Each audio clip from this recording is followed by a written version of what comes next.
Hey, how's it going? It's going good. Hello. Oh, wait. Sorry. This is my bad. I had a thingy.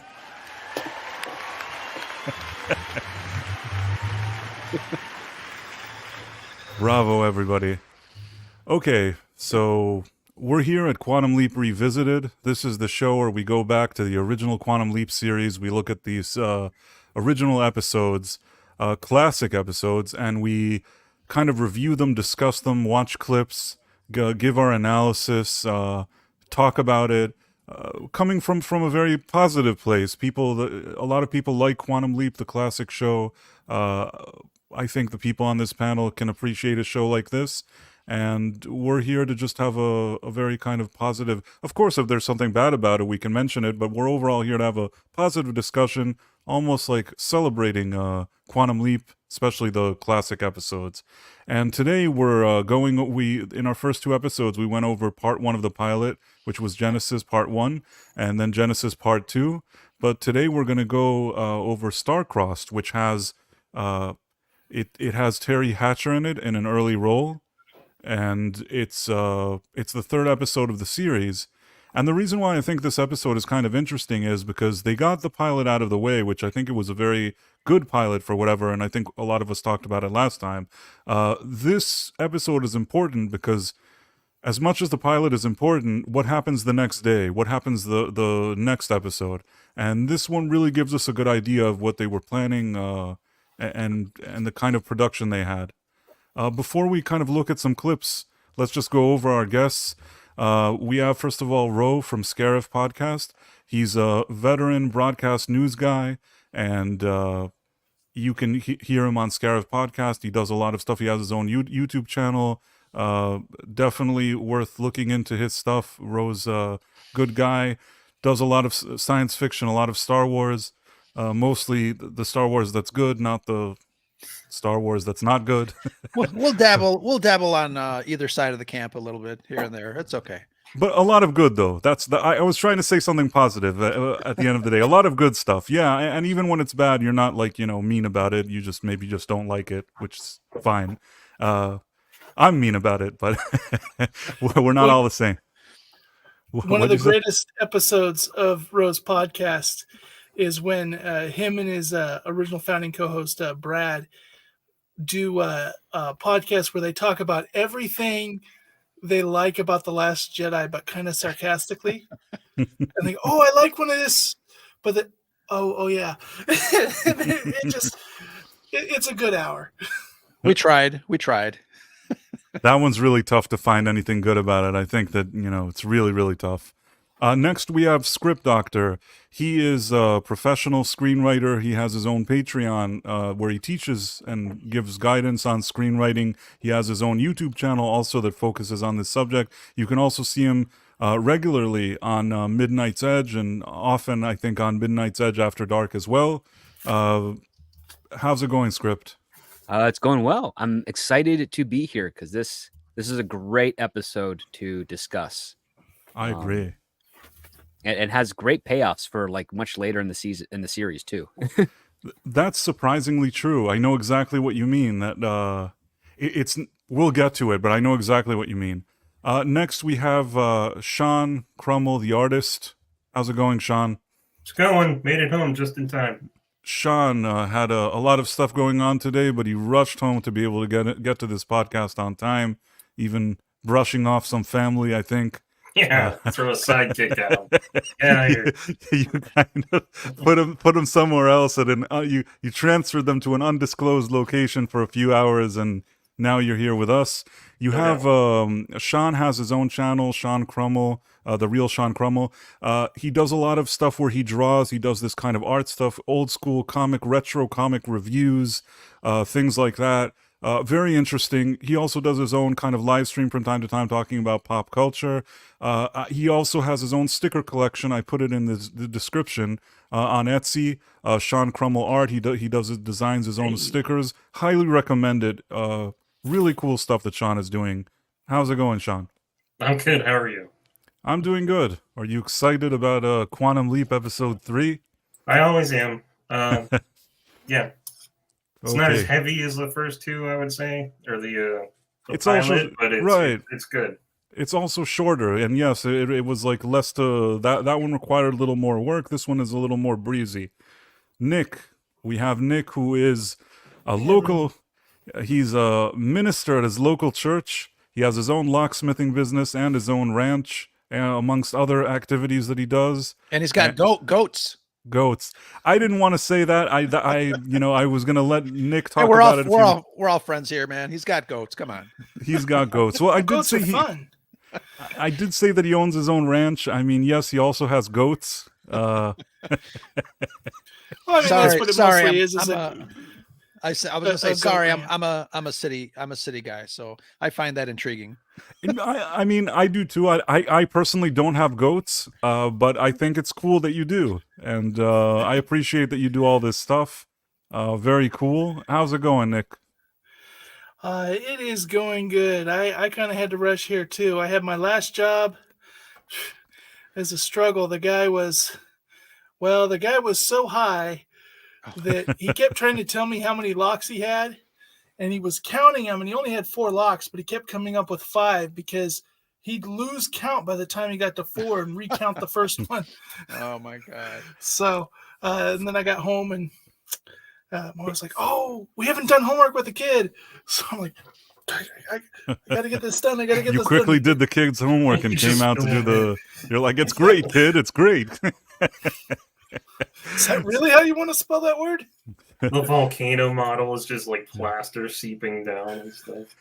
By the way, just before we get into it, I forgot to say Nick has 2 channels. One that he discusses pop culture, stuff like that. The other one, which actually I find myself really enjoying. I like both of them, but the one that I think is kind of interesting because I don't see many like them is that you have your locksmithing. It's called Adventures in Locksmithing, where Nick basically a lot of times he just finishes a job where there's a bunch of like, not that I'm knocking them or anything like that, but like you say, sometimes there's a bunch of like drug addicts, like I don't know what they're doing, and somehow you come in the middle there to do work. Sometimes it's like with the sheriff, sometimes it's this, and you have all these interesting stories. So I really enjoy listening to them. It's just kind of funny because I know you and picturing you in these weird situations, but it's really cool. And he also has the Back Yard Tardis channel, which he talks more about science fiction. He's an expert in science fiction, has watched so much science fiction. I don't think I know people that have watched so much as much as you. Yeah, it's what I fall asleep to every night. And with all the introductions out of the way, let's try to let me find that file. Every time I do something weird, but hopefully this time it's going to be okay.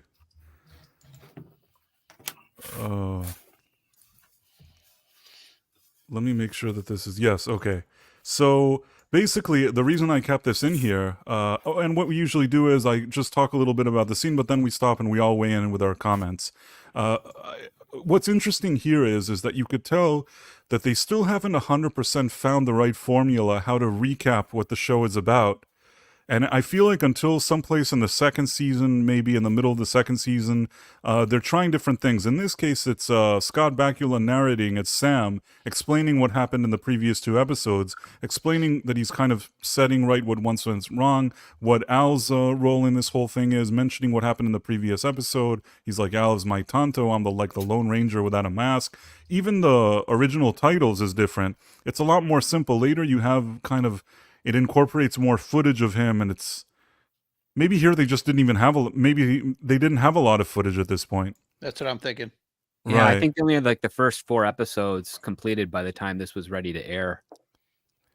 It certainly feels like that. And you know what? Thinking about how this was sort of a mid-season replacement and how it almost seems rushed, I really respect the work that's been done here because I still think it has a lot of heart, even though maybe they had to cut some corners production-wise, but there's a lot to like here.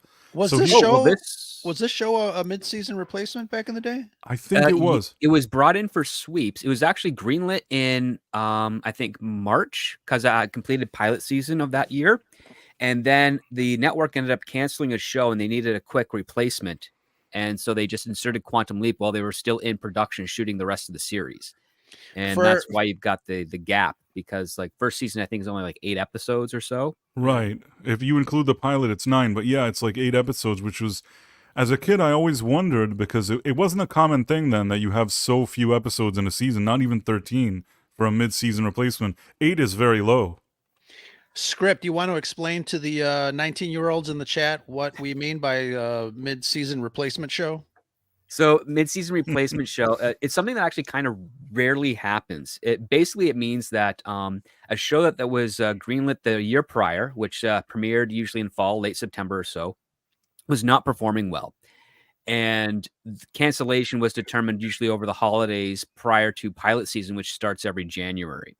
And in this case here, and I don't remember what the show was that Quantum Leap replaced, but whatever it was canceled. And instead of airing reruns to complete out the season, the network themselves loved Quantum Leap so much that they thought they could come in during Sweeps Week. Now, Sweeps Week is usually just the lead up towards the end of spring, right before the summer. You usually have a couple of they usually debut a couple of pilots that are going to be airing in the following September, just to kind of get people psyched up for summer, because nobody, at least back in those days, nobody was watching TV during the summer months.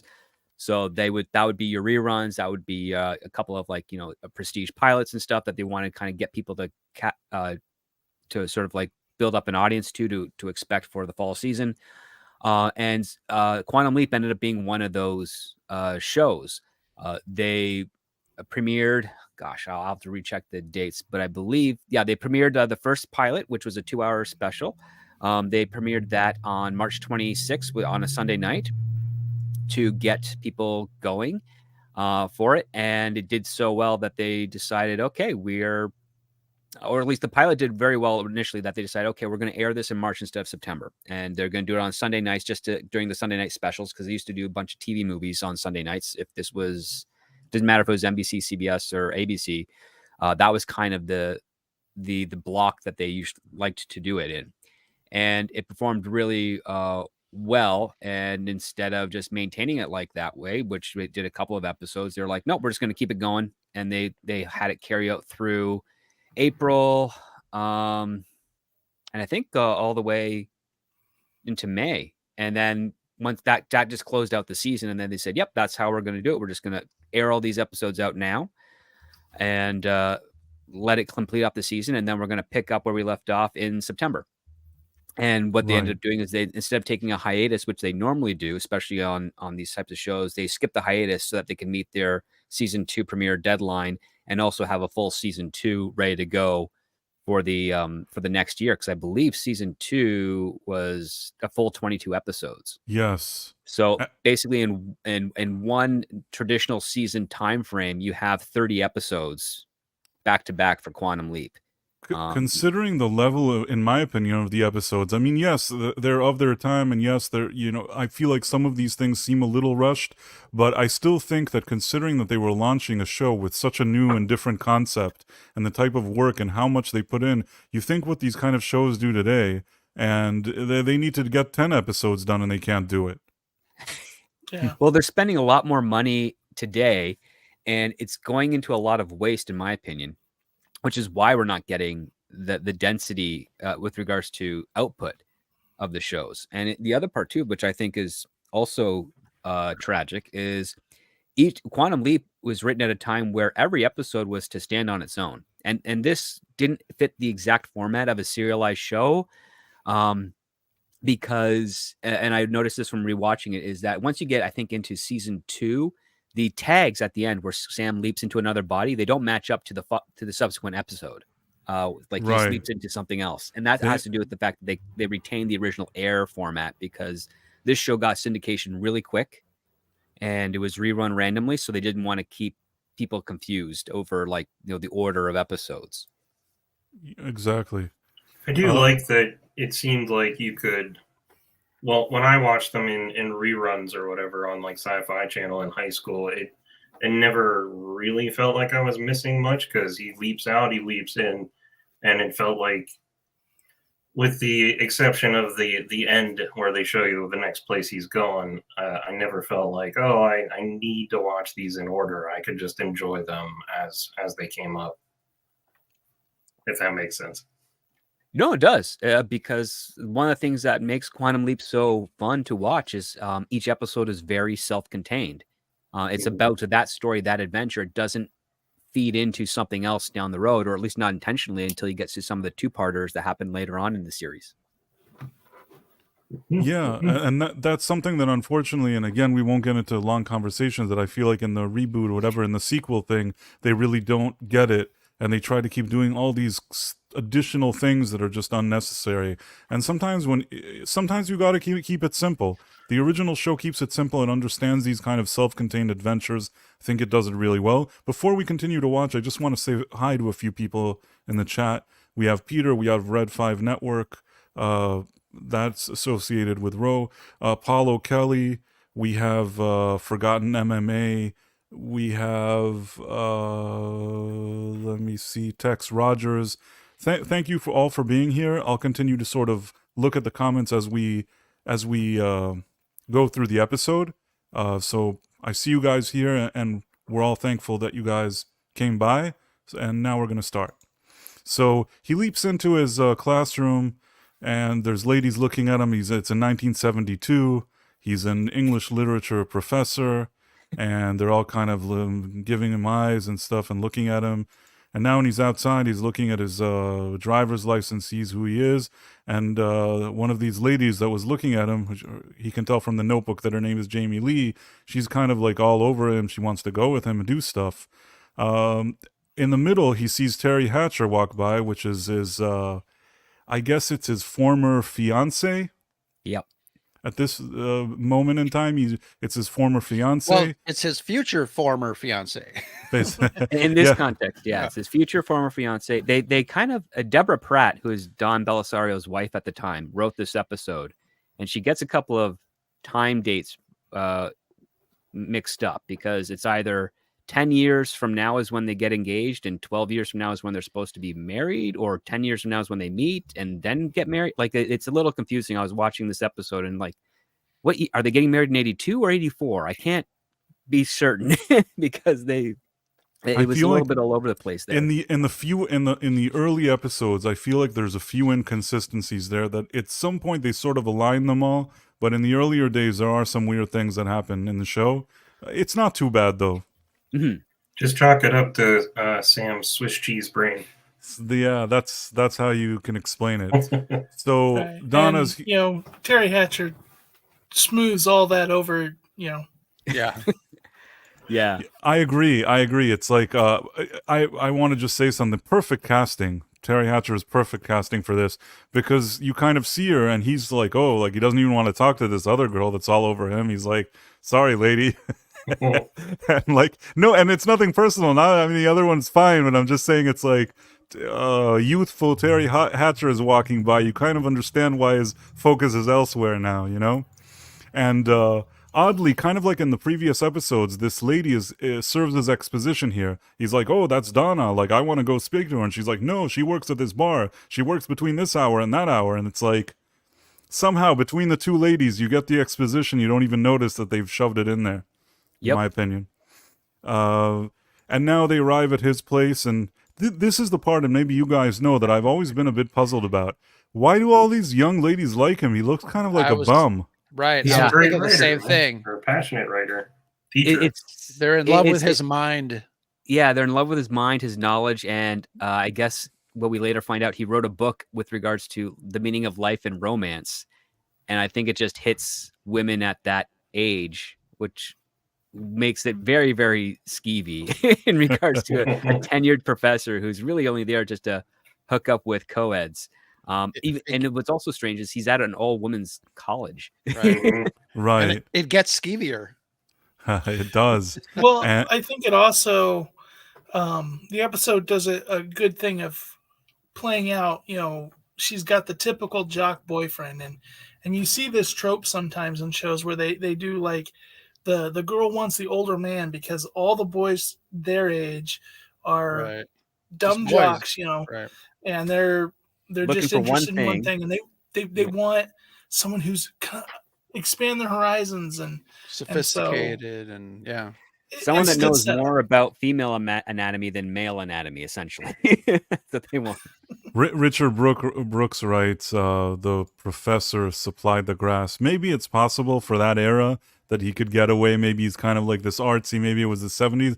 But I really think that it would have helped if they brought an actor that looked a little more, If this professor looked like Bradley Cooper, I'd understand why they're all chasing him. But I don't know. This is kind of... But that's the joke. Like, this I reveal guess so. cracked me up. Like, he looks at the wallet, and you're like, oh, that guy's not very good looking. And then they That's show true. this, and you're like, yikes! What is up with his hair and his face? So yeah, I guess it's by design. I guess you're right, Sean. It's that this is what they wanted, and it's not bad. And Well, no even- offense to the actor, but like, this is the kind of guy that you expect to be on a list. Well, they do that deliberately. They disheveled him. They Mhm. said, don't shave for a couple of days. We're not even going to put makeup on you. You're just coming in here to do this. And then I like Um, that joke where she's like, what's wrong? And he's still looking in the mirror, and he's like, everything. Yeah, that is funny. So I guess they play into this joke, but then he's here and she gives him his pipe and she's sort of all over him. And then Al is here kind of observing all of this. And then again, she makes all these like advances. This is all stuff which I feel like they couldn't even do it today on a TV show. Even though it's nothing special, but I feel like I don't even see stuff like this on a TV show. Not to mention that at some point Al is kind of just looking at her in a way that probably would be considered the male gaze. Right. Oh, that's all Al does. I mean, the whole Right. joke when he starts looking into their closet later. Mhm. Right. So I guess what happens here, and remind me, but basically Al tells him that they get involved, him and this young student, and at the end there's like I guess she either gets pregnant, there's a shotgun wedding of sorts, and it doesn't work out well for anybody. So they're trying to avoid a situation where he's going to end up with her. That's what the mission seems like. Yeah, that's what Ziggy tells me, is that these two get married later on this summer, the summer of this year that Sam's in. And Ziggy's got a 99.5% chance probability that if that doesn't happen, he'll leap out. Right. So we just got to make sure they don't get married. And meanwhile, and this is interesting, and I think it's interesting that it's introduced in such an early episode, Sam basically says, like, I don't really care about all of that. I'm here to help my future fiance. And at this point, because of his Swiss cheese memory, he doesn't even fully remember all the details of their relationship. But for him, his mission is he didn't just arrive here to see his future love for no reason. There has to be something that ties him to that, even as he's trying to remember the details of their relationship or why it may not have worked out. And Al is trying to tell him, no, don't do this. We have obligations. We have people watching us. We have people like oversight. You can't just go and do whatever you want. And he's like, nope, I can do whatever I want. Like, I'll see you later. And Yeah, what's it's crazy kind of is a- that Good. with Good. his Swiss brain memory, he's still recalling a whole lot about Donna. And it's like that shows some depth to this character, which is like no matter how much he forgets, he's never going to forget the love of his life. Right. And this is also, this is a delicate thing, the thing with his memory. If there's one thing that's sort of kind of inconsistent in the show, is that sometimes it's sort of convenient that he remembers and doesn't remember. But I think that, like you said, for the most part, they do a good job at showing that if there's something that really, really is personal and emotional to him, he starts remembering, like his brother dying, like his father dying, like his sister being abused, like his former love. These things somehow they do bring out the memory, and at least in that sense I think they're pretty consistent. So next thing we know, he's sorry, go on.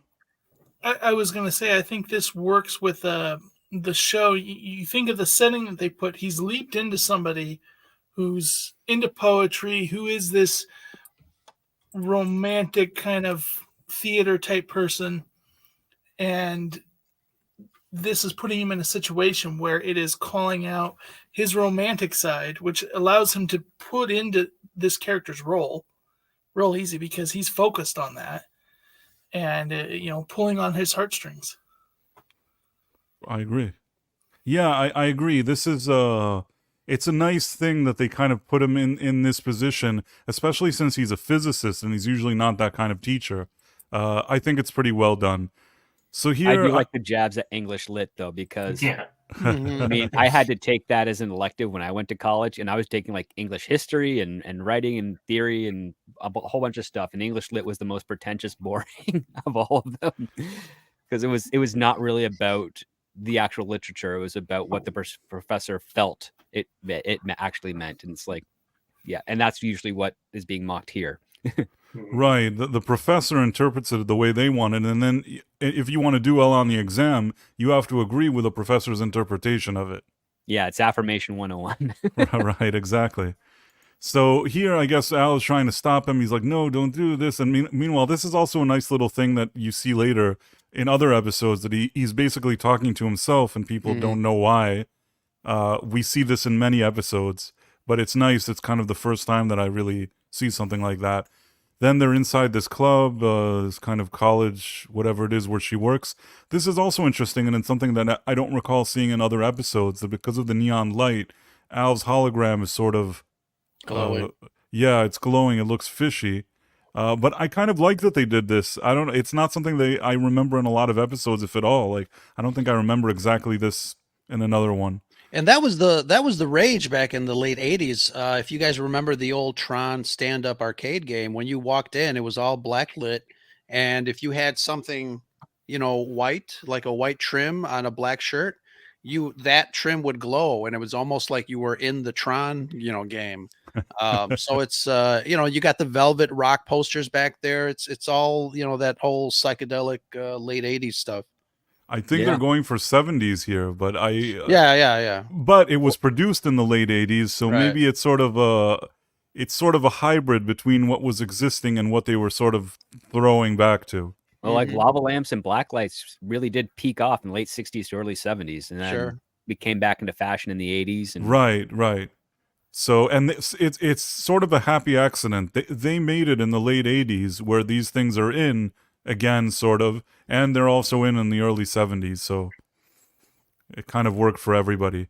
But this is the place where I guess Al is continuing to try to convince him not to do this. This is also the place where I think Al reveals to him that she leaves him at the altar, because initially he can't remember what the issue is. He remembers there's an issue, and he's like, it was my fault. I wasn't there for her. He's like, no, you idiot. It wasn't your fault. She left you. So now he's starting to pick up that there's a problem with her. He maybe wants to figure out more. Then he sits here and looks at Teri Hatcher, who's youthful. Sorry. Wasn't she working on the project with him or something? Like they worked together on Quantum Leap? You find out later that they met through another professor who's got a slightly controversial name, the way you try to pronounce it. But they meet through another professor, and that's where they kind of fall in love. But it was, I guess, a good decade before he even started the Quantum Leap project. Okay. Exactly. So basically he's talking to her, and he's like, don't you see that I'm a different person? What you're looking at, he thinks that this love is just going to cross boundaries of time and space, and she looks in his eyes, she'll see a different person. But oddly, it's kind of working on her in a sense that she's sort of looking at him and she sees something, but she's not sure what it is that she's seeing. But then she kind of feels that it's sort of creepy, so she's like, I'll see you later. It totally plays into the skeezy college professor. And that's what she thinks of him. There's even a sentence, she's like, I don't need to go out with you to get a good grade in your class, professor, or something like that. Like, she trusts her own skills. She doesn't need, and he's like, no, like, you don't understand, and blah, blah, blah. Now he meets this guy who's this sort of jock. I will say that this actor looks way too old to be a college student, and that has always troubled me, but... Maybe he's been held back a few times. That's what I told that's what I tell myself. He's been in college for like 10 years. This guy looks significantly older than somebody who's like 18 or 19 or 20. He looks 35. Yes.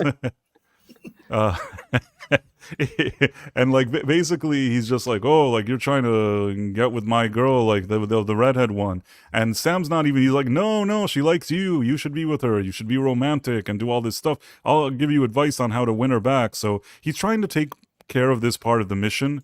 And sort of this guy is presented as kind of an idiot. So he's kind of just telling him, be more romantic, show her that you care, do all this stuff, it'll work. And he's like, well, it better work or I'll beat you up. And fun fact, that guy played a Nausicaan on Enterprise later. He did? Yeah, I was trying to look for the name of the actor because he's been in a lot of stuff. A lot. But I think it's a lot of bit parts and stuff. character actor. He's a character. Yeah. Actor. He probably has like 100 credits or so to his name. Yeah, he was in the X-Files and Invaders from Mars, that movie remake. He seemed very familiar to me when I looked at it, but I couldn't remember. Sometimes you have those actors. Yeah. Yep, he's okay. So I just quickly checked. His name is Michael McGrady. He's got over 120 credits acting wise. So yeah, he's a character actor. He hasn't stopped working ever since he started. We must have seen him in something. I mean, there's probably a million things we've seen him. Sometimes, it's like those kind of actors. He's in Agents of S.H.I.E.L.D. He was in the Lethal Weapon TV series. He's been in Scorpion for a couple episodes. Mob City, that miniseries back in 2013. He was in Southland for I think a season or so. So he's been in a lot of stuff. It's good. So he's that guy from that show. Yeah, right. Exactly. Yeah. I just like finding the little connections between this show and Enterprise later on. Oh yeah, you're right. Yeah, they had quite a few Quantum Leap. They had the one where Al is on it. Dean Stockwell is on it, and that was a nice episode, I guess. So right here, they're at home, and he's looking there. This is going to make a difference later, but I guess it's election time with Nixon and 72 elections in the background. It's sort of a planting that becomes a payoff later, however minor. And now he's sitting, kind of amuses me that even though he's in this professor's body, he's sitting with his pipe. I mean, he doesn't have to use his pipe just because he leaped into him or wear his robe, but he's just like, screw it all. Do you think that he has certain tics or traits of the person that he's jumping into, that he's sharing the body with, and like maybe it's just like a habit that he takes up because he's in that body? I think that's a fair question, and we've seen in episodes in the future that suddenly if somebody has a stutter, he has a stutter. I feel that they sometimes take liberties with that. Sometimes he does, sometimes he doesn't. But there have been cases where he has memories of another person, that something is still left from the other person. So it's not far-fetched to think that he would also like smoking, because that's kind of what the guy that he leaps into does. Mm-hmm. Well, and the body the body would have the nicotine addiction, right? And it wouldn't like somebody who doesn't smoke picks up a cigarette and takes that first puff or pipe or whatever, and they choke. But this body would be used to it. So even if he wasn't a smoker of any kind, the body would be, and it would expect it and crave it. For sure. Yeah, somebody wrote the Jimmy episode too. That's Forgotten MMA. And then Tex Roger says, as Price says, sometimes there's kind of merger of the minds, especially in later shows. Yes. So in any case, he's smoking, he's doing the thing, she comes over, she's all into him. Meanwhile, you have that scene, and I probably should have paused a little more on it, that Al is kind of looking through the closet and seeing all this kind of very kind of naughty, sexy type of things in the closet, and he's talking about it. There's like a mace in there, man. Yeah. There's a lot of role-playing stuff here. I really did like at the fact where she's saying words and Al's ready there to jump on the pun, and Sam just like pulls up his finger to shut him up. Right. There was something, oh, you're stiff, and he's like, and he signals to him, don't say a word. Well, and I think it was a brilliant idea to do the cabinet like that, because they couldn't probably get away with showing that stuff. Right.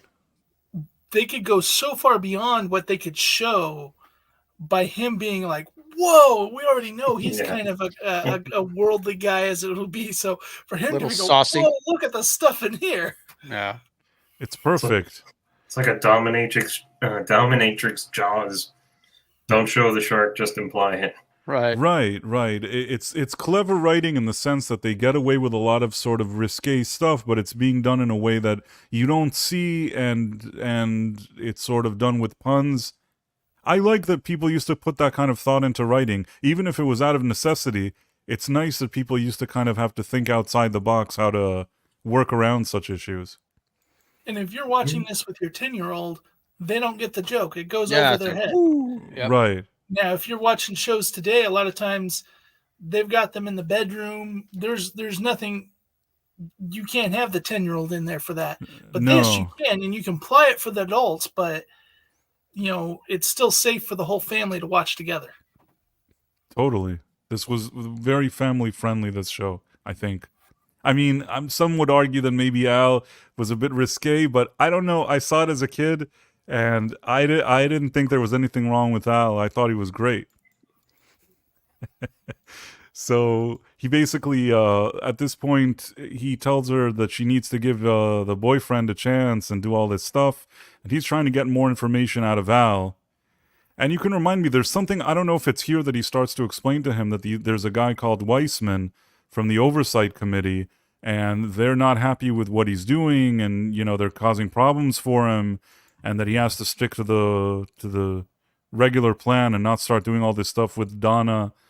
The next thing they're all Sam's rules too. Like we won't violate time travel for these specific reasons or whatever, but he's throwing all his own rules out the window.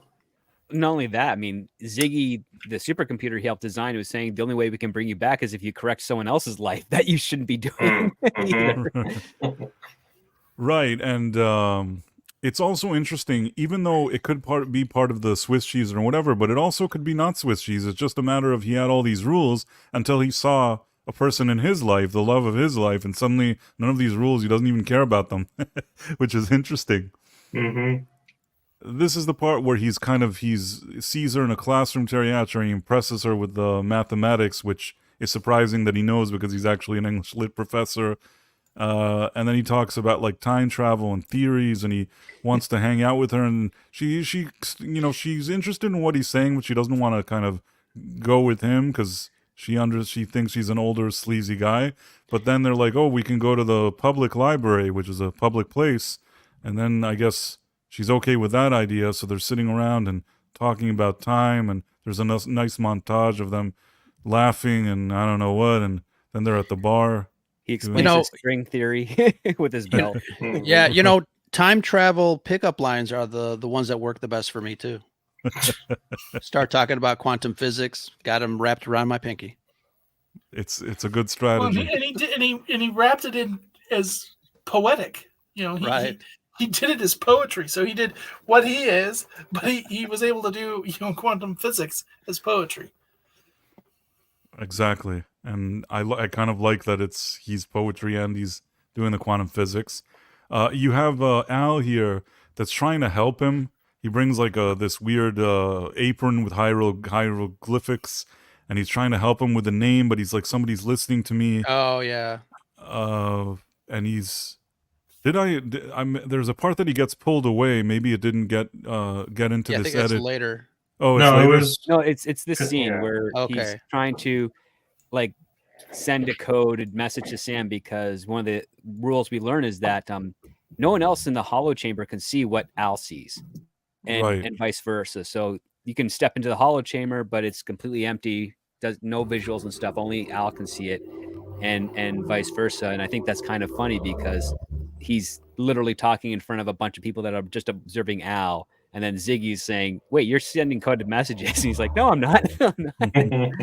And the reflex nature that Sam has when he's actually like looking at Al's attire, and he's like just pointing out capital. That thing means capital. Okay. Yeah, because you also find out that Sam knows like multiple languages too, on top of all of his 6 doctorates and everything else. Right. Let me see. So then the next thing he gives him the name of it. He says he's in Washington, D.C. He gets it. Al gets pulled away. Unfortunately, somehow it didn't make it into this little edit. The only reason that him being pulled away is interesting is because I don't remember him being pulled away like that in any other episode. It was just interesting to see it. It was kind of something different. Here he basically talks to Donna. Is it here that he mentions the father already? I'm not sure. Did he already mention the father to her here? Or he mentioned the father when they were in the classroom, and that's caused her to get freaked out. But right, and he's like, that stalker. He's like, no, I had to look at your file because you're in my class, so I wanted to see what your father was, or I don't know what, which also sounded weird, but they kind of let it go. This is the part where Sam calls him, and he's like, hey, don't you want to talk to your daughter? And he's like, no, I'll see you later, buddy. No, he says like he's leaving, and he like to talk to her, but he doesn't. Fun fact: so the Colonel's name is Wojciech Horowitz, and that's the name that's used in Barney Miller for one of the captains. Oh, yeah. Sorry, one of the cops there. Yeah. So I'm guessing the writer Deborah Pratt was a Barney Miller fan because Could be. it's a very obscure name. True. Right. I didn't pick up on that at all, but that's that's like a deep cut, like a Barney Miller reference. And Barney Miller is one of the biggest sitcoms of the 70s For sure. out there. So yeah. I feel like it's a show. I've seen episodes of that, but it's not a show that I can say that I've seen like all the episodes and remember every single detail about it. It's very much sort of its time. And even growing up, seeing a lot of reruns and stuff, I don't feel like Barney Miller was often shown in reruns that I was looking. I don't know why. Kind of disappeared in the late 90s. I remember seeing it in the early 90s, and then you'd never see it on any of the syndication channels after once you got to the turn of the century and stuff, which is unfortunate because it's a very funny show. Mm-hmm. It definitely looked familiar. I don't know if I've ever seen an episode of it. Fish was in it. Yep. Abe Vigoda was Fish. Oh, Abe Vigoda, yes. And he had great one-liners in that show. Oh, yeah, wonderful, yeah. So what was I gonna say? Well, I mean, we have a good conversation here. Like we find out that the Colonel stays away. There's some sort of breakup between him and his wife, right? Now ex-wife. Had nothing to do with Donna, but he felt he had to be at a distance. And Sam's just trying to appeal to him, and finds out that he's shipping out to Vietnam in the morning. Right. So it looks like Sam is in a time crunch. This is one thing that I kind of like. First of all, you have this thing. He shows up to punch him because the romance stuff doesn't work. If I can point out, somehow there's a thing where Sam punches him back. Not the best directed scene I've seen. Like somehow the way that cut here from him punching and him getting punched is kind of weird. But what can we do? In any case, the one thing that I do like is how they tied up all the plots together. He's like, he needs to get to Washington where the father is at so he can take Donna, but he also wants there to be chaperones, so it's not like he's just taking her alone, and he needs a car. Now this guy has a car, and he can bring the girlfriend, and it's sort of, he's combining all the different plot lines and all the different birds with one stone, which I thought that it's a nice from a writing perspective. I don't know, you guys can weigh in.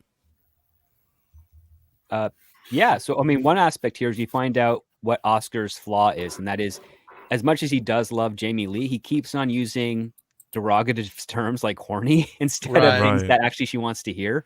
Because one of the things he's trying to, Sam is trying to appeal to him is like, listen, you can like her body, but you have to acknowledge her mind as well.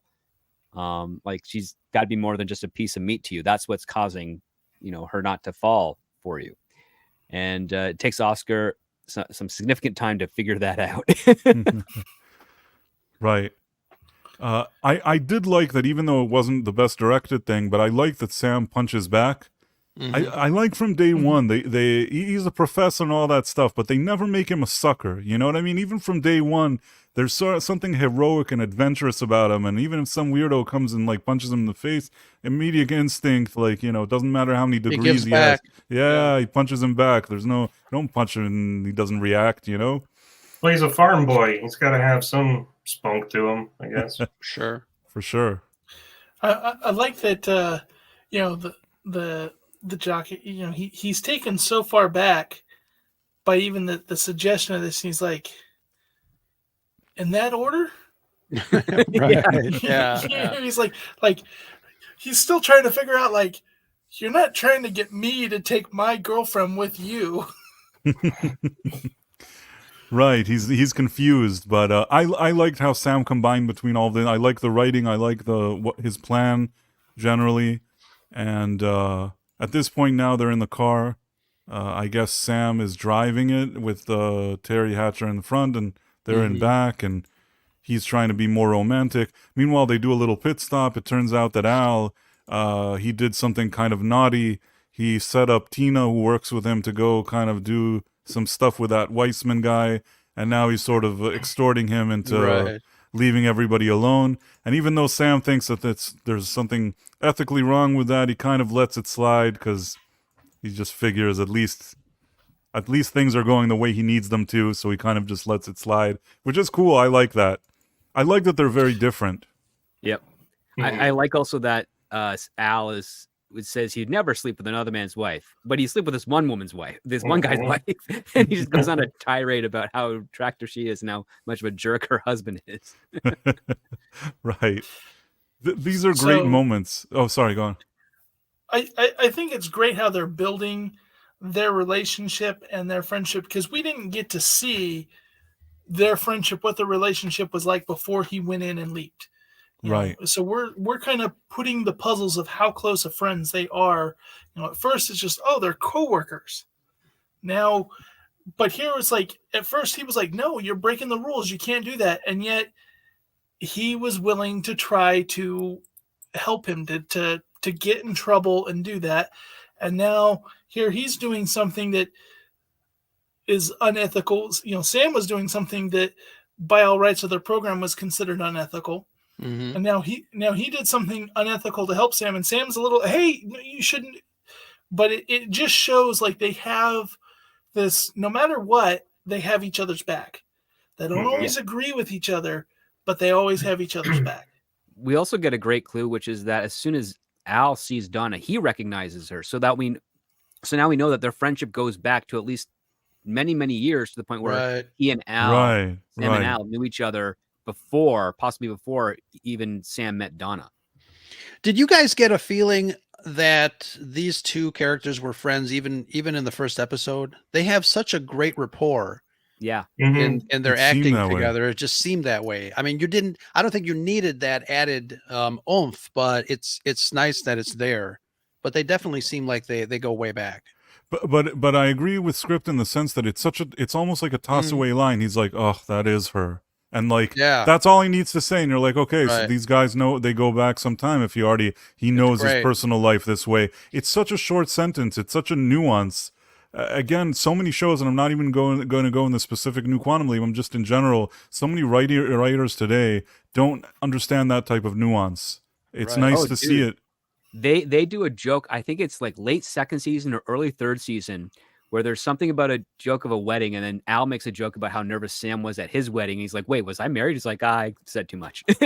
Right. I know exactly what you mean. That they manage to somehow remember these little details and pepper them in a way that if you actually watch all the episodes later, it pops out and you see it. I know exactly what you're talking about.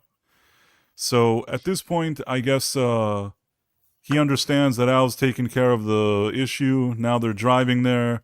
Everybody's on the same page. Al's trying to help him. They're driving to see the father. He tells her, he initially kind of, it's a ploy. He tells her he's trying to find his lost love or something, but he's like, no, I actually am bringing you to say hi to your father. I don't know what it is.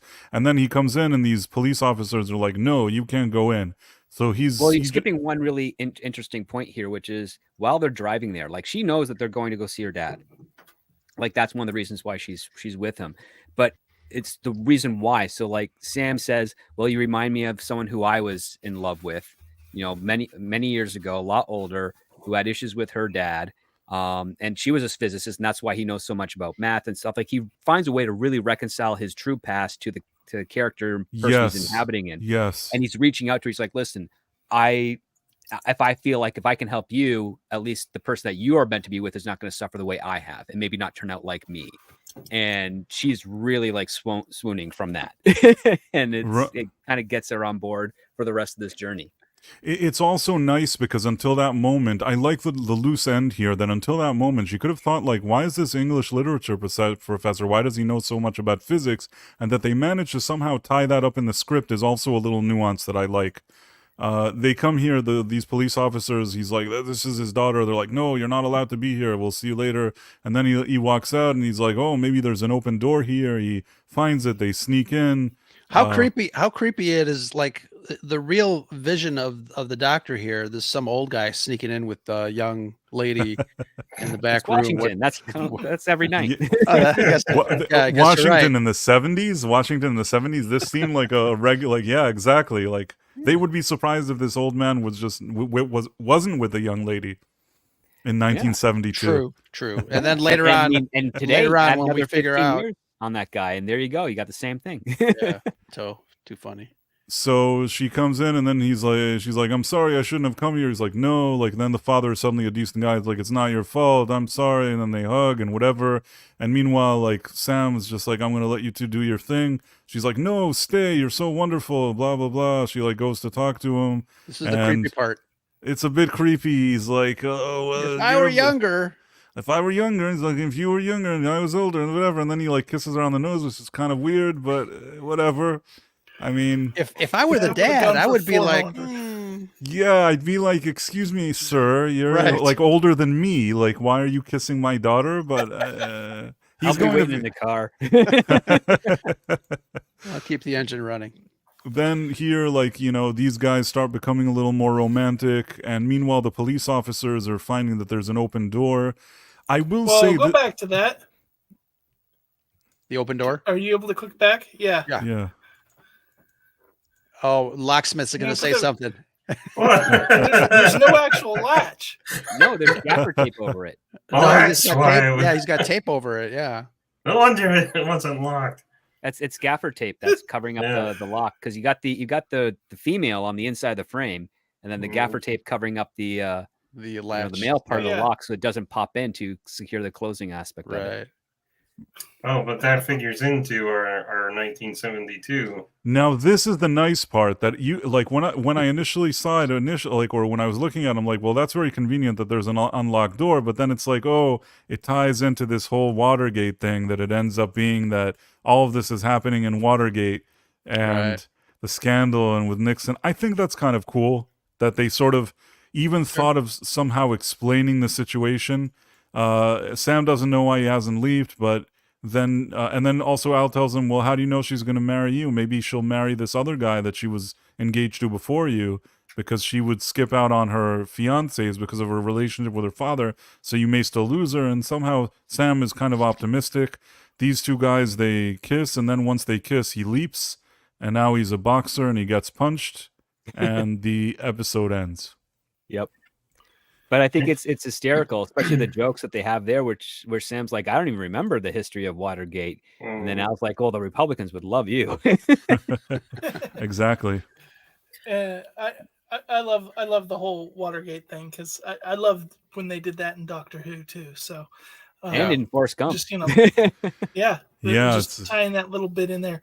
But I like going with the couple in the car, wrapping up that storyline, how the moment, he catches himself, he says what he had told him to say, and then, she's scared, and he says, I'm here, I'll protect you. And then suddenly she's reciprocating what he wanted. Like, she's noticing his muscles, his strength. He's there to protect me. She just had to put down that barrier of he's just a jock. And then all of a sudden, so they're both now developing that relationship. He's giving her what she wants, and she's giving him what he wants. Yeah. Yeah. And that was the mission, I guess. Yeah. Now, the way I see it, and this is just my opinion, I feel like, especially when Script also was explaining how they were rushed to do all of this, these early episodes, I feel like, given what they had to work with, that they were putting together something completely different and fresh, I'm kind of forgiving, because in these episodes, I still feel like they're finding their footing. I really feel like it's the second season that you start feeling that there's a pacing and there's a rhythm. Here, I still feel that they're kind of finding their footing. All things considered, though, considering the year, considering when it was made, the circumstances, everything, I think this is still very, very good quality TV, and it's fun to watch, and I like it personally. Well, it keeps it very simple in the fact that Sam is posed with essentially just two problems to solve. The personal problem, which is the helping nurture Teri Hatcher's character of Donna reconcile with her father because she has abandonment issues. And the next one is just teaching a dumb wrestling jock who has no problem professing how much he loves Jamie Lee to another man, but not to Jamie Lee herself. And then Jamie Lee having to realize she should really be with someone more contemporary and not someone twice her age, who also happens to be a tenured professor. Right. And balancing that all out keeps things kind of very simple. And then they also throw in the third obstacle, which is what's going on in Al's world, which is because of these actions that Sam is doing, the oversight committee wants to pull the plug on the entire project, which means that if Al doesn't figure out a way, Sam is going to be leaping all on his lonesome and have no idea what he's supposed to be doing wherever he's going. So, and they're all played very, very subtly. They're not over dramatized. Each plot beat, each conflict, and he managed. The one of the things that kind of hurts Al's storyline is that most of the time, whenever there's a problem that's happening in the real world and in real time or what have you, we don't get to see how he solves it. Because the whole gimmick of the show is that we don't see what the present day is from Sam, which they break that rule a few times later on in the series, but they try to make sure that if they are doing it, they're doing it when it serves the story more so. This one here, because Dean Stockwell is very good at acting, he paints a picture of the exact circumstances he had to go through in order to succeed, where you don't need to have seen him do that. Just the fun of him telling Sam and Sam's reaction to it kind of does it justice, and it feels less like a production cop out and more like, okay, we're having fun with how we're going to solve this problem through nothing but exposition. Right. I think that this episode, not only like we talked about earlier, developing Sam and Al's relationship, but it also, for an early episode, it's an important one because it's developing love of the character of Sam, because we're getting to see the romantic side of him. We're getting to see just kind of some depth and emotion. It's making us care about him as a person. And that's important because he's jumping around, he's doing, but like, if we don't build that actual investment in the main character, then the show itself, no matter how great the premise, could fall flat. It could run its course, so to speak. But this is good, getting us invested. I think for a show that has growing pains, like somebody mentioned earlier on, I think it really establishes the theme fairly well, and it sticks to its landing. Even in the early episodes, I think they made the concept pretty simple enough for you to follow, even in the early episodes. Can't wait to see what happens, late. How many seasons is this? 5? 5, Yep. yes. Yeah. So again, it's it'll be interesting to see like the progression, I guess, of getting out of that phase of growing pains when it comes to like early episodes and early seasons. So looking forward to the next ones. I think even in this season, you have some good episodes. I just feel like somehow in the second one, they start finding like a more consistent footing, but I don't think that I don't look at it and think that it's bad even now. It's just that I know that it gets a little tighter moving forward, which I like as well. Thank God it all worked out for Sam. I like this episode because it showed he kind of does still have flaws despite being such a smart guy. He still got distracted, and he's there to do one thing, and it's make this girl fall in love with this jock. And then suddenly he's like, "Oh my God, I got a side story," and he just starts. It's a miracle he got the whole thing to wrap up in one package. Like, I find the tension of this episode being like, Sam, what are you doing? Like, you could fix them up and be out of here, but you're stretching this out, man. And I like that it shows he's sort of selfish about this one topic, and I don't know. I liked it for. I also appreciate the irony in the fact that you have this tenured lit professor who's only doing this job to get young girls, but you have this wrestling jock who could get any woman, but only wants one. Mm-hmm. Oh yeah, that's good. Yeah. Let's look at a few comments here from people. We have Richard Brooke. The writers of the new show are at the mercy of the showrunner. He's the problem. Yes, that's obvious. This guy that runs the new one isn't a very good showrunner. Tex Rogers, I like the show. Not so much the next one. Still much better than the new series. The next one is the one where he's the boxer. It's again, boxer in the church, right? Yeah. Yeah, it's all right from what I remember. We'll watch it this week, so we'll be prepared for the next one. But like throughout the next week, and I think it's decent.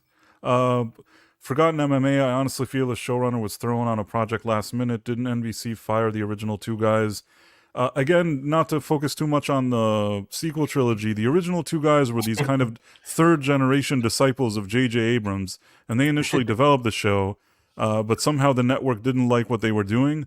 They brought in this guy, Martin Giro, who mainly does, before, I can't remember the name of the show, but he's more of a cop drama type of guy. He may have worked on some sci-fi thing years ago, but he's absolutely not the right guy for Quantum Leap. I think they just do a very cheap job there, very quick and cheap job, and they don't really care about the lore or anything. The only sad part about the new part that ties to the original is that they have Deborah Pratt on it as a sort of executive producer, but in reality, she doesn't do much on the show. She mainly, from what I can tell, she talks to the press. If they have conventions, they roll her out. They kind of just say, look, she was in the original show, like she worked on it, and now she's here with us, but she's not really doing much there because her work on the original was 100 times better than what they're doing now. And the other thing is, and it's no disrespect to her, she's a lady in her 70s or something. It's not like anybody's expecting her to be the showrunner there. Maybe well, script not only can... that, she divorced Don Belisario during the production of season 5, I think, Right. of Quantum Leap.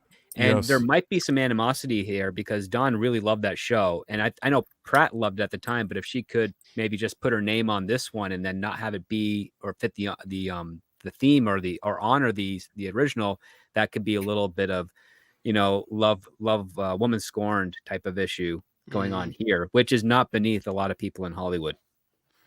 Right. I mean, I agree with that. I also think that from what I've read in articles is that divorce went very hard for her. She couldn't work. There's a bitter angle. She didn't get the amount of money she wanted. Here, somebody's cutting her a paycheck. Suddenly she's in the spotlight. You know what I mean? People are interviewing her for magazines and, articles. She's sort of in the spotlight. She gets to say she's an executive producer. She collects a check. And they come to her and they say, you're such a trailblazer. You were helping with diversity even back then, and now you're here again. And she as a 70-something-year-old woman, is just kind of basking in the glory of whatever this is. I don't have any kind of ill feelings towards her, but she's not doing anything to make this show better now. I don't think she's contributing much of anything, if at all. And it's mainly in name only, like as an ambassador they brought her. That's what I think. Yeah, probably just to get a little bit of cred, because I think Don hasn't said anything publicly about this show. Don, I think, is like 87 years old. Again, yeah. I can only assume that his schedule is that he wakes up and at noon probably a nurse comes and gives him a massage. Dinner at 2. I don't think I do know before he did a couple of interviews recounting Quantum Leap a few years before the new one. He was really pretty much on his game. Like he didn't look like he was a guy in his 80s. Right. Or didn't sound like a guy in his 80s. I've seen some interviews and I agree with you. Looked like he was on top of his game, but I will say that at these ages, at this age, every year is a big deal. Yeah. So a number more years go by. I'm not saying maybe he's lucid. He knows what's going on around him. But I think at this point he has I don't remember what his net worth is. Probably like $500 million or whatever it is. He's probably getting up in the morning. He sees that somebody sent him some checks. He, has some breakfast and takes a nap. Like, what does he really care at this point? Maybe it annoys him. Maybe it doesn't. Who knows even if he even looks at this new show. Yeah. They still have to give him a check script, right? It depends. Well, I mean, for the name alone, yeah, they'd stiff him as much as they could legally.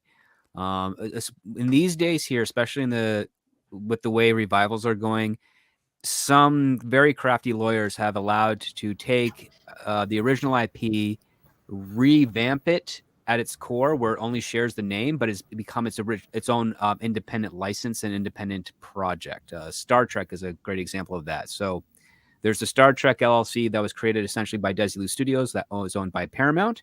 And then there's another Star Trek LLC that's technically owned by Bad Robot and Secret Hideout that is a contract with Paramount CBS, but they're not necessarily the same. And it creates a lot of legal mud in distinguishing them. I mean, and Quantum Leap is could be very well in the same boat as that. Today, a good lawyer in terms of entertainment would put in some kind of clause that any kind of project that's a spin-off or a derivative, or there's probably language today that's more broad and covers more things, but some of these older IPs, like you say, maybe the people that were making the deals then they didn't really fully think of all the different options of what could happen later, and maybe they were worded in a way that doesn't protect them as much.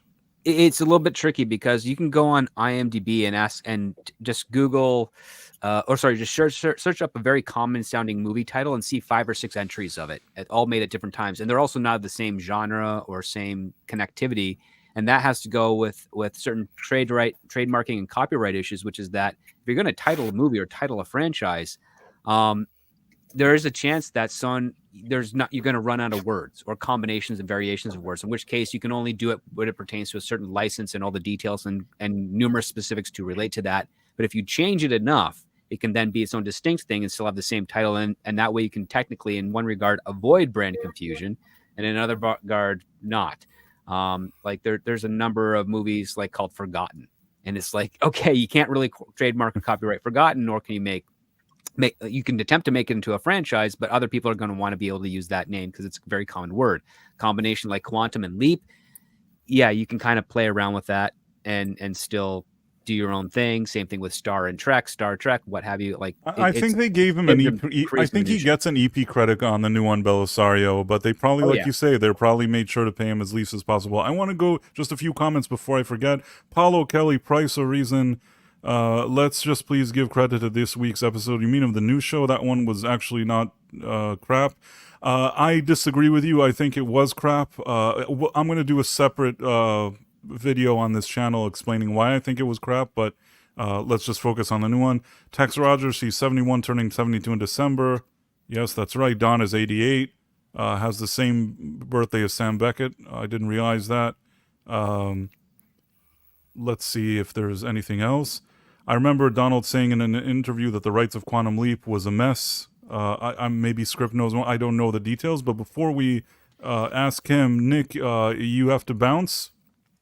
Well, soon. I just had a few things I wanted to ask.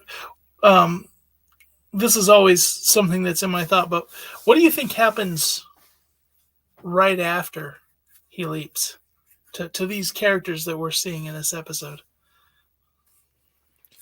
You know, it's a good question. Oh, Sean, what do you think? I think Teri Hatcher falls in love with the gross old lit teacher, and they get married before the year is over, and they have a kid but had a shotgun wedding. Yeah. I was worried about that, but then I thought, maybe he didn't leap because they kissed in the car. Maybe the thing that he solved was that officer realized the door was open. He comes in and arrests him, and now he can no longer sleep with his students. Yeah. Yeah. Could you imagine just suddenly popping back there and you're just like in the middle of a military? What in the world am I doing here? Right. He's involved in Watergate. He didn't, like 5 seconds ago, he was having an affair with a student. Mm-hmm. Kind of a strange. Maybe he's one of the 5 arrested. Maybe it was only really 4 people that were arrested in the original timeline. And since he was kind of creepy, like nobody's gonna shed a tear, Nobody's, and it's not his car that he drove there. It was Oscar's, so they've got to ride back. Right. So. And then just a couple of other points I wanted to bring up. It was so great seeing Teri Hatcher in this. I was 8 years old when the New Adventures of Lois and Clark, the New Adventures of Superman came out, and she's probably one of my first childhood crushes, and she's just great in this. She's such a great actor. I like seeing her even now, like the stuff she does. I really like her performance in this, the innocence that she puts into it. Mm-hmm.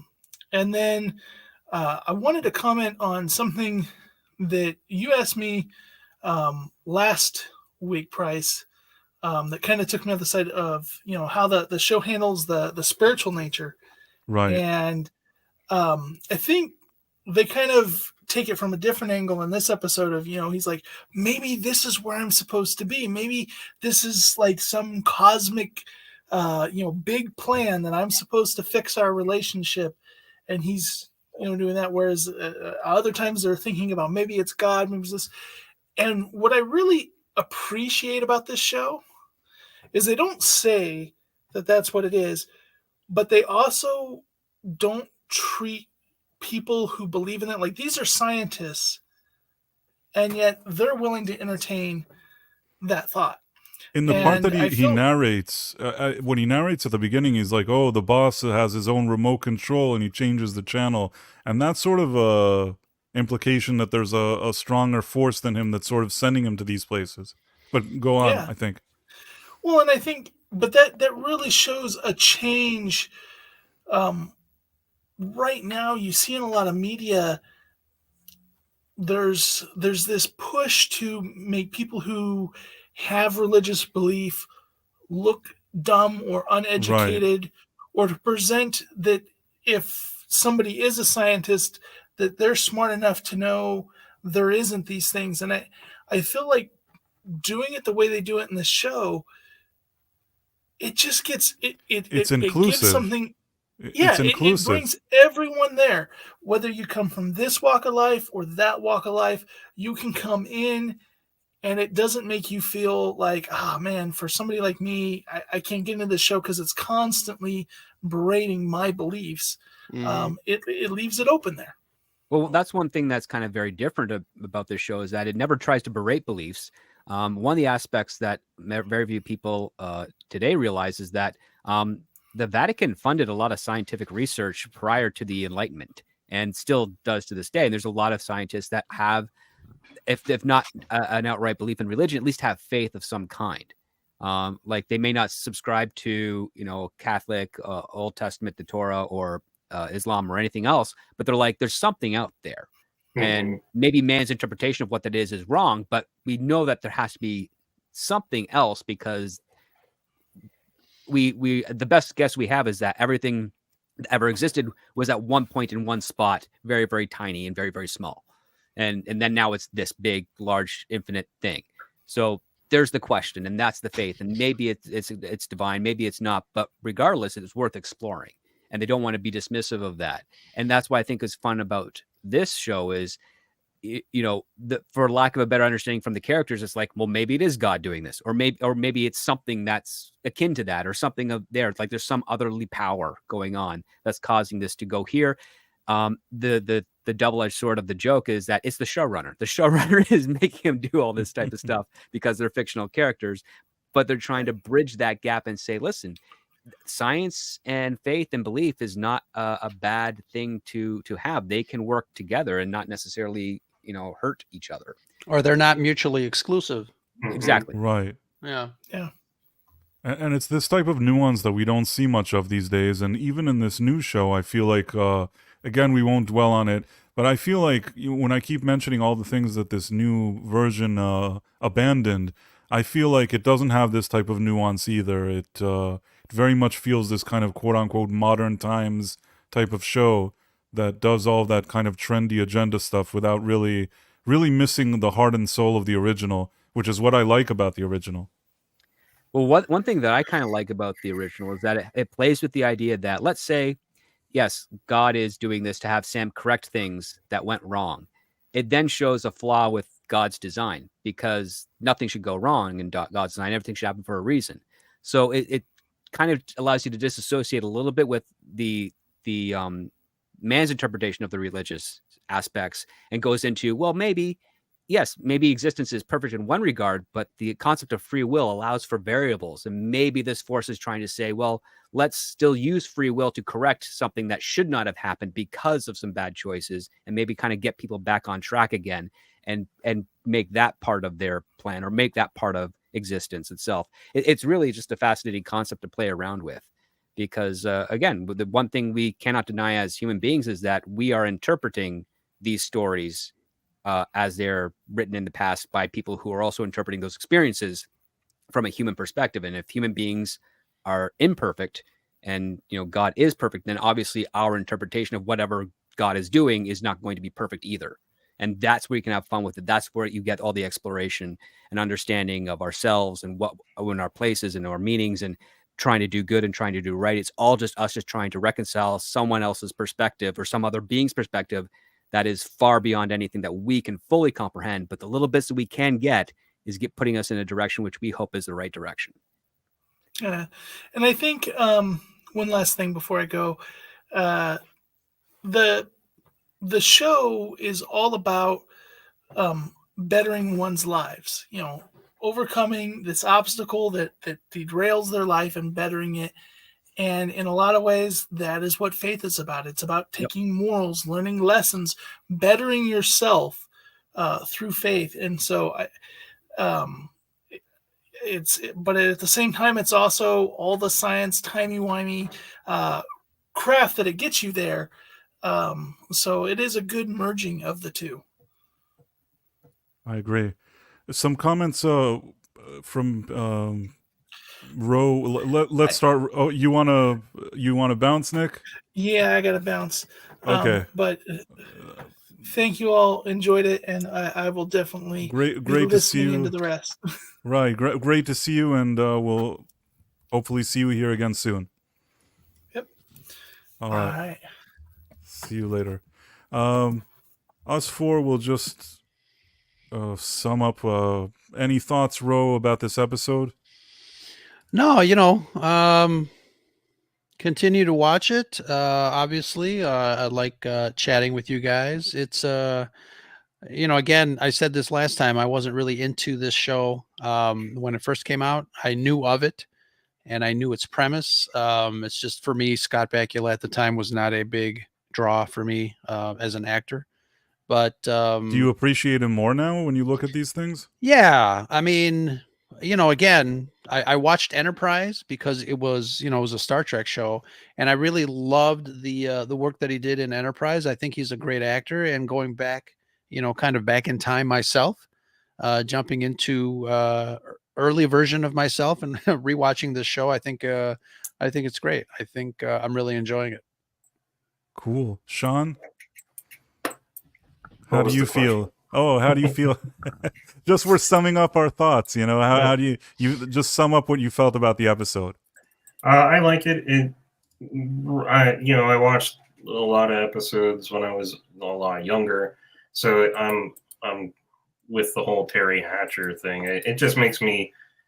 It presented a new wrinkle where Sam could have an effect on his later life, and I'm wondering how his brain is going to cope with the information. Like, is the information going to change to match the new reality, or is like he's outside of his own timeline technically, so anything he changes in the past, he'll remember what was there before and the new information. I actually wonder about that sometimes, and there'll be episodes that it becomes more apparent that something changes, and then some of the characters realize there was a change and some don't.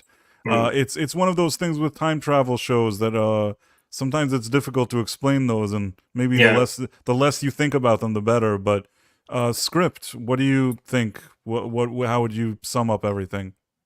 I think this is a great start to the series. I mean, we get into the emotional core of Sam and his own morals.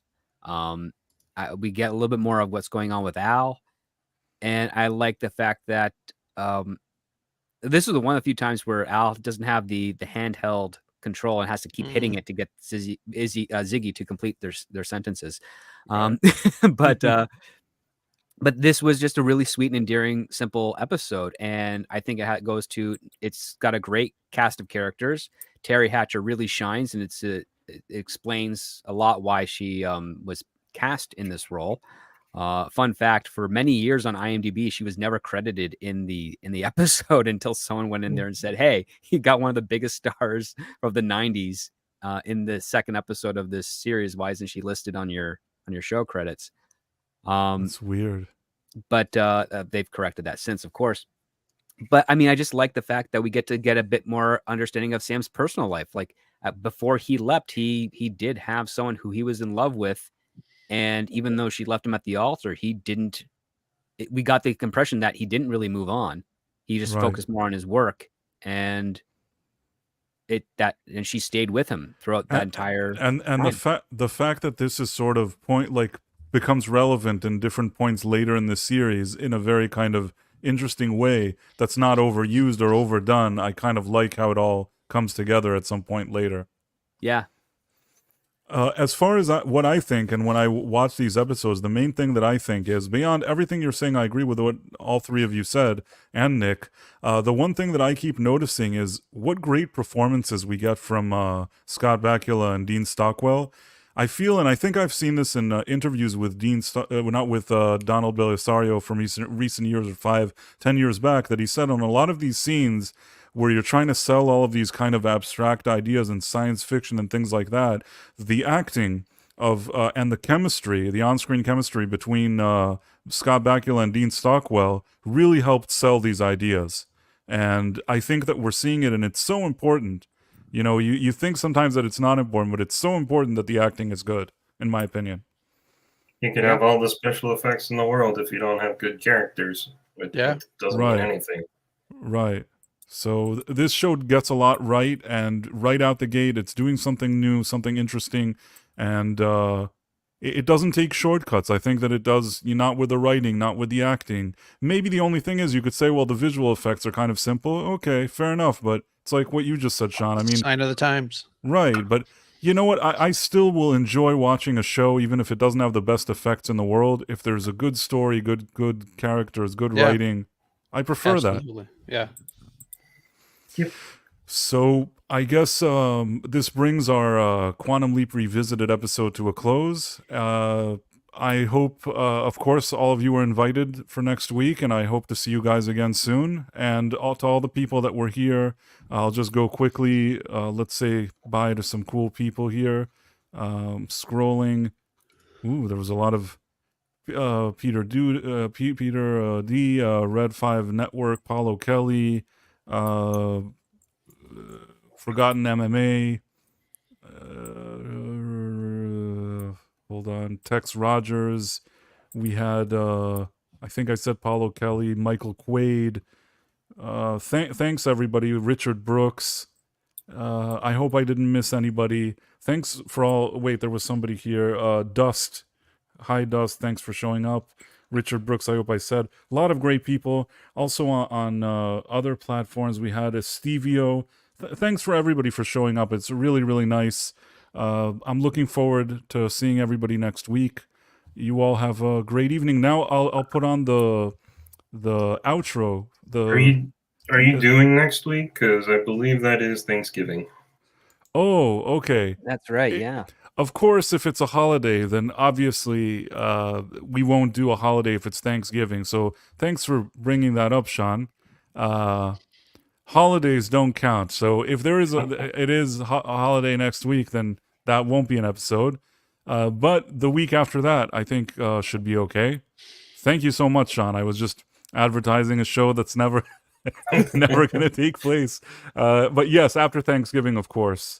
And now we'll just do our outro. We have our, outro theme song. Let's see. Let's hope this is the right file. I'm such an awesome guy.